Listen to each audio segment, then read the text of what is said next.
أهمية تسجيل النموذج الصناعي.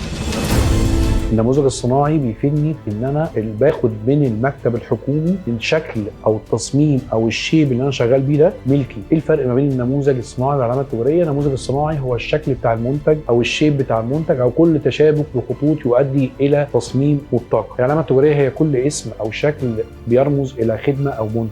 النموذج الصناعي تسجيله القانون بيديني حمايه لهذا التسجيل لمده 15 سنه، ان ما حدش يقدر يستغل هذا التسجيل لمده 15 سنه حتى لو غير الاسم. فبالتالي اهميته بتكمن ان التصميم نفسه بيبقى محمي بحكم القانون، وبيبقى حمايته زي حمايه العلامه التجاريه، ما ينفعش حد يقلده، ما ينفعش حد يستغله بدون الرجوع للشركه اللي هي صاحبه الحق في تسجيله. اجراءات تسجيله ايه؟ زي اجراءات تسجيل العلامه التجاريه بالظبط. بتقدمي 4 نماذج من تصميم المراد تسجيله مع صوره من السجل التجاري او بطاقه الرقم القومي بطلب التسجيل، تقدم بتوكيل طبعا من الشركه للوكيل اللي قدم النموذج، وبيتم فحصه بعد 12 شهر من تاريخ تقديمه، وفي حاله قبول بيتم النشر عنه في الجريده الرسميه للنماذج الصناعيه. بعد مرور 60 يوم اللي هي فتره الاعتراف بيتم تسجيله واستلام شهاده التسجيل، ويصبح قانونا ليه حق الحمايه القانونيه. فتره الحمايه بتاعه تسجيل النموذج الصناعي هي 15 سنه فقط، زي العلامه التجاريه. العلامه التجاريه بتتجدد كل 10 سنوات بشكل ملوش يعني بدون حد اقصى لمرات التجديد. النموذج الصناعي بيتجدد لمده 5 سنوات، يعني بعد السنه ال10 بجدده لمده 5 سنوات فقط، وبعد كده بيبقى نموذج صناعي شائع من حق اي شركه تشتغل بيه بعد انتهاء فتره الحمايه.